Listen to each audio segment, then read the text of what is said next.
Salah dancing through again. মেজাজ হারিয়ে আরও একবার রেড কার্ড দেখলেন ডিয়েগো সিমিওনে। লিভারপুলের ঘরের মাঠে শেষ মুহূর্তে রোমাঞ্চকর জয় পেয়েছে লিভারপুল। 1 পয়েন্ট পাওয়ার আশায় থাকা অ্যাথলেটিকো মাদ্রিদের কোচ ডিয়েগো সিমিওনে নিজের আবেগ আর ধরে রাখতে পারেননি শেষ অবধি।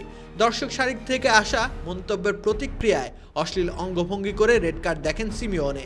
তিনি রীতিমতো মারমুখী হয়ে পড়েন লিভারপুল দর্শকের প্রতি। অ্যানফিল্ডের শুরুতে এগিয়ে যায় স্বাগতিক লিভারপুল।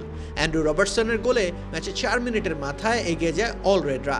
মিনিট 2-এর মাথায় স্কোরশিটে নাম তোলেন অলরেড স্টার মোহাম্মদ সালাহ।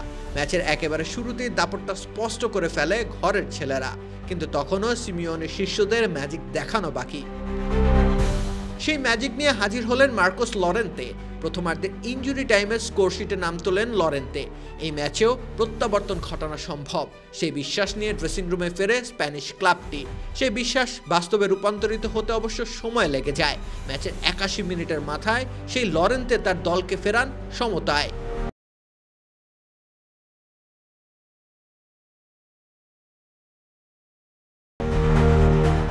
পুরো অ্যানফিল্ড জুড়ে এক ভয়াবহ নিস্তব্ধতা ছড়িয়ে পড়ে, কিন্তু সেই নিশ্চুপ গ্যালারিতে আনন্দের গণজোয়ার নিয়ে আসেন অলরেড অধিনায়ক ভার্জিল ভ্যান ডাইক।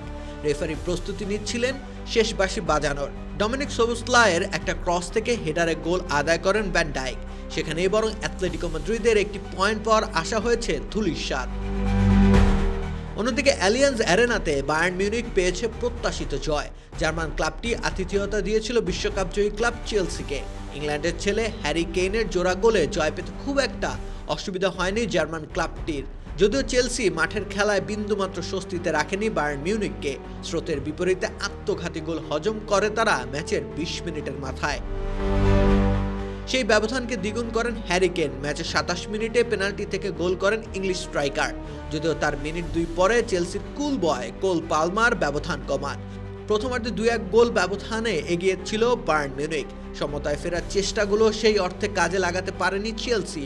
উল্টো ম্যাচের 67 মিনিটের মাথায় হ্যারি কেইন ব্যবধান বাড়িয়ে করেন 3-1। শেষ অবধি সেটাই ছিল বায়ার্ন ও চেলসির মধ্যকার স্কোর লাইন। এছাড়াও এদিন প্যারিস সেন্ট জার্মে প্রত্যাশিতভাবে বড় জয়ের দেখা পেয়েছে। 4-0 গোলে তারা হারিয়েছে ইতালিয়ান ক্লাব আতালান্তাকে।